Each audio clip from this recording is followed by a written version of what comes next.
Right now, there is a kid finishing parents' evening in a heated discussion with his mother, saying, why does he have to study subjects he will never ever use in his life? And she will look at him blank-eyed, stifle a sigh, think for a second, and then lie. She'll say something along the lines of, you know, to get a good job you need a good degree, and these subjects will help you get a good degree. We never had this opportunity when I was younger. And he will reply, but you were young a long time ago, weren't you, Mum? And she won't respond, although what he implies makes perfect sense, that society's needs would have changed since she was 16. But she will ignore him, grip his hand more sternly, then drag him to the car. But what she doesn't know is that she didn't ignore him just to shut him up. She didn't lie because they were just returning from parents' evening and an argument in the hallway would look bad on her resume. She won't lie because she just spent the last 1 hour convincing a stern-faced teacher that she will ensure that her child studies more at home.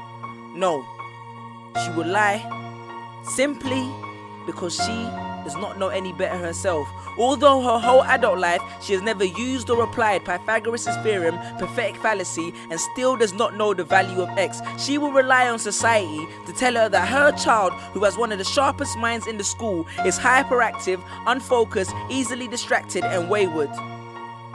Students, how many equations, subjects, and dates did you memorize just before an exam never to use again? How many A grades did you get which were never asked for when you applied for a job? How many times have you remembered something 5 minutes just after the teacher said stop writing, only to receive your results 1 month later to realize that you were only 1 mark short of the top grade? Does that mean remembering 5 minutes earlier would have made you more qualified for a particular job? Well, on the application form it would have. We all have different abilities, thought processes, experiences, and genes. So why is a class full of individuals tested by the same means? So does that mean Sherelle thinks she's dumb because she couldn't do a couple of sums? And if this issue is not addressed properly, it then becomes a self-fulfilling prophecy. Then every school has the audacity to have a policy on equality. The irony. Exams are society's methods of telling you what you're worth. But you can't let society tell you what you are, because it's the same society that tells you that abortion is wrong but then looks down on teenage parents. The same society that sells products to promote natural hair, looks, and smooth complexion, with the model on the box half photoshopped and has fake lashes and hair extensions, with pastors that preach charity but own private jets, imams that preach against greed but are all fat, parents that say they want educated kids but constantly marvel at how rich Richard Branson is, governments that preach peace but endorse wars, that say they believe so much in the importance of higher education and further learning, then why increase tuition fees every single year?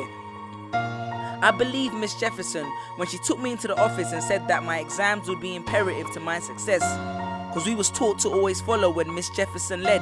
But then I took Jefferson out of the equation and learned to think for myself. I realized we was taught to always follow when Miss led.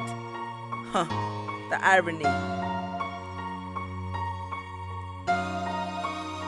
Test us with tests, but the finals are never final, because they never prepare us for the biggest test, which is survival.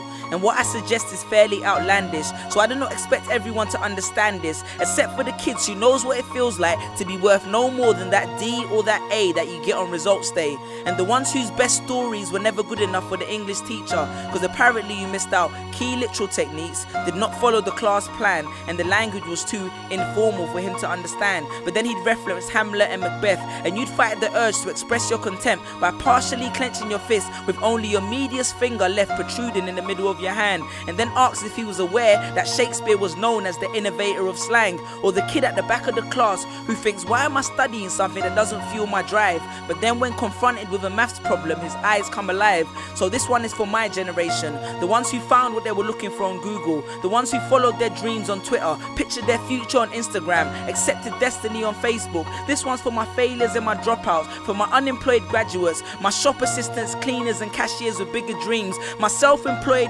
entrepreneurs, my world changers and my dream chasers, because the purpose of why I hate school but love education was not to initiate a worldwide debate, but to let them know that whether 72 or 88, 44 or 68, we will not let exam results decide our fate. Peace.